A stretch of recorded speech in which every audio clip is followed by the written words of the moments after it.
Honored to have with us at ASCO 2014 Dr. Robert Motzer from Memorial Sloan Kettering Cancer Center in New York. Thanks for stopping by again, sir.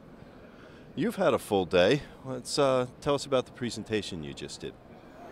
I reported on results of a randomized phase 2 trial with a very exciting new novel immunotherapy agent, Nivolumab, which is the anti-PD-1 antibody. It's what's considered a checkpoint inhibitor, and it basically unleashes the response to fight tumors.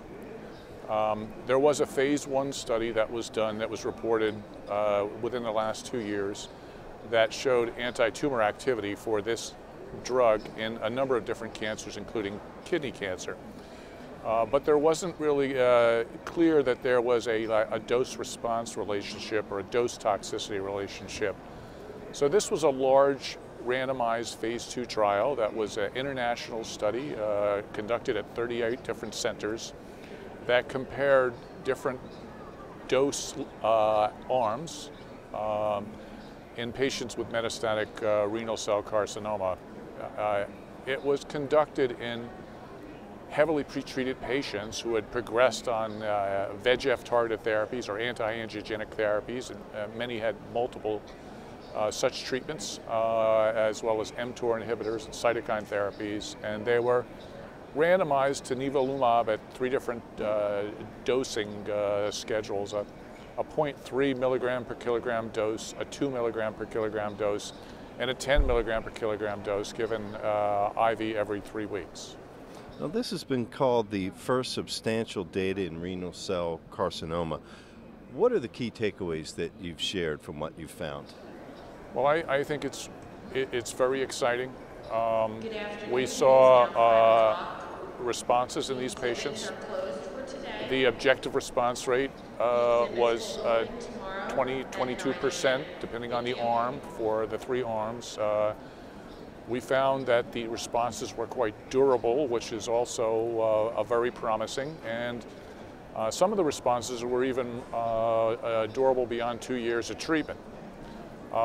There was clearly clinical activity with this compound, both in the objective response rate, the progression-free survival, but I think the 2 most exciting aspects of the treatment were the durability of response and also the overall survival results suggested a benefit in overall survival when we made comparisons to other studies. Now, that sort of comparison is flawed. It's certainly not definitive, but it is hypothesis generating, and so it's led the way to a big pivotal trial of Nivolumab versus everolimus in patients with renal cell carcinoma who have progressed on VEGF therapies. The other aspect of this that I find very exciting is that it's a new class of compound. We've made lots of progress in advanced renal cell carcinoma with the VEGF-targeted therapies, particularly with the tyrosine kinase inhibitors, sunitinib, sorafenib, pazopanib, and axitinib, and the mTOR inhibitors, everolimus and temsirolimus. But now this is a completely different type of therapy, a completely different class of therapy, and so I think that's particularly exciting because it can be used in addition to those, perhaps in combination with those, and so it brings it could bring a whole new dimension to our treatment of advanced renal cell cancer. Overall, what does this tell you that you found and maybe lead you in new directions? Well, I think that the large randomized phase 2 trial, in my mind, shows that this drug definitely has activity in advanced renal cell cancer. And I think now really the challenge is to determine its role and how it can best be given. This study, the phase 2 trial, was not definitive in terms of say regulatory approval for this compound, but it's really it's a big step in a path towards regulatory approval, phase 3 trial. And hopefully those will show benefit for this drug in our armamentarium for renal cell carcinoma.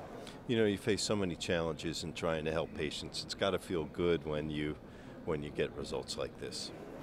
Yes, I mean, for me it's been an amazing experience because I've been in the field taking care of people with advanced renal cell cancer for almost 30 years, and so when I started for many years there was no options for these patients, and recently with the VEGF targeted therapies and the mTOR inhibitors it's been a big step, and now, you know, to see this novel type of compound, PD-1 antibody, showing activity, it's very exciting, and I hope that it leads to benefit to our patients.